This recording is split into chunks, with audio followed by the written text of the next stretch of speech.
Hi everyone, and welcome to this week's flower arranging tutorial. I'm Hannah, and today I have a really great color palette to work with. You know, I was really inspired by the fun, really flirty colors that spring always has, and this week's palette I chose kind of a hot pink, purple, and green palette, which is a really good palette to have. I feel like everything flows nice together and just gives you that extra pop that everyone loves. So the floral that I chose this week, I have this really interesting equisetum stems. Some people call them horsetail.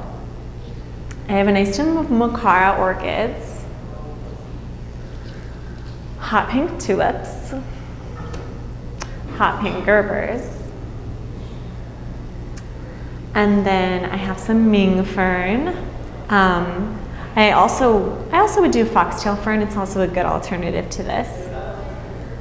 And then nice aspidistra leaves. So the vases I chose, first off, I have this really beautiful low bowl. And it's something that like you don't think about using because it does have such a wide opening, but you can make such interesting designs inside it that are just so unique and something that no one else would even think to use. So what I want to do with this is take my equisetum, and the fun thing about this is, you know, don't necessarily have to bend it if you don't want to. But I'm going to bend mine into lots of unique shapes. You know, also with like bamboo or pogo sticks or anything like that, you can also cut them into smaller pieces and create a really unique shape that I'm doing. So I just bent this into like kind of an interesting shape.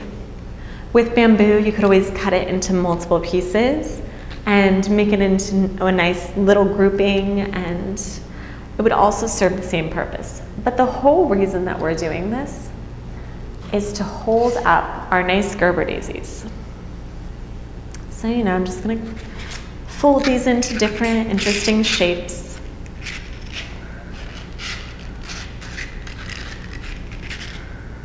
There we go. And the whole goal in this is just to keep all my Gerbers sitting up, but also to create a really unique focal point for the room. It's something that people are going to think you paid so much money for, but really, you know, you were just smart about the way you use flowers. I always say, you might think that you need to spend a lot of money on floral to give someone exactly what they want, but really what it's all about is the design that you're doing. It's not necessarily the floral.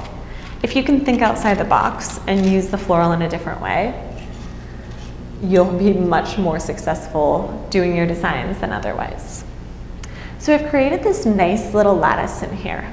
What I want to do with that is not do something expected, just place them 1, 2, 3. I want to make a nice little grouping on one edge of my horsetail. So I cut all my little Gerbers down to just a small 1.5 inch head.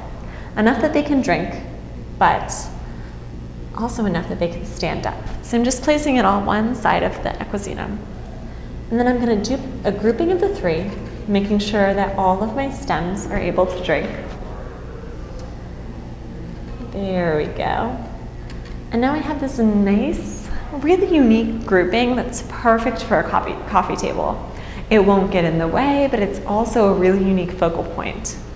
It would also be great if you have an office and you're trying to make things a little more interesting. Great for a conference table. I might put this on one of our conference tables here afterwards. So not to spend too much time on that, but we'll move to another piece. So I also have this nice little cylinder, and this is a perfect thing to put, you know, in a bathroom, in the kitchen, in your bedroom, really anywhere that you just need to fill in a little gap and add some fun, perky color. If you're anything like me, my whole home is just white, you know, tans, things like that, really neutrals. And every once in a while, I just want to zing it up and put a new floral color in. And this is really why I do that. So now I'm going to take my Ming fern, and this is something that adds such a statement piece to any arrangement. I always say it's not necessarily about the floral you choose, it's really about the way you're using your greenery and creating texture through the floral.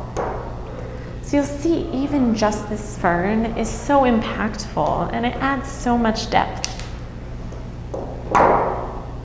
I'm just placing these all inside. And the next thing I'm going to do is my tulips. So I just take off any leaves that are on the edges in a little cup. And the thing you want to remember about tulips is they don't necessarily obey what you thought your design style would be. They like to grow sometimes an inch a day. And so I always make sure that I'm, always thinking about where they're going. For instance, I'm placing these in the lower corner, and I want them to be able to shoot out freely. I don't want to kind of inhibit them to be really low and tight. So I want to place them in a way that I know they can grow up freely and it'll still look like a beautiful design. So I'm just going to place all of these in a little grouping, freely knowing that they will do what they want to do.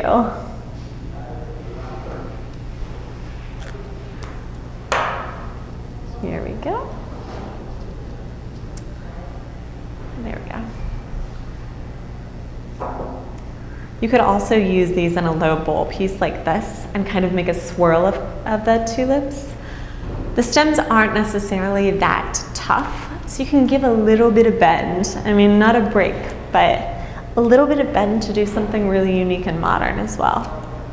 So I'm going to take my mocara and I'm just going to offset my nice tulips. And then everything kind of looks like it's falling together. So one thing I like to do is take the aspidistra leaf and just kind of give a little focal so that not everything's falling down. And so that you actually know where to look. A lot of times a piece of aspidistra or some lily grass, draw your eye to the focal floral. So I like to place this right at the base. And this really draws your eye down here rather than out here, towards where your mocara is, where the tulips will be now, but later might be somewhere else. It's just kind of a fun piece. Just pull them out. And there we go. So I hope you guys enjoyed this week's flower arranging tutorial. I know I did, and keep telling us how you're doing. And thanks for joining us, and we'll see you next week.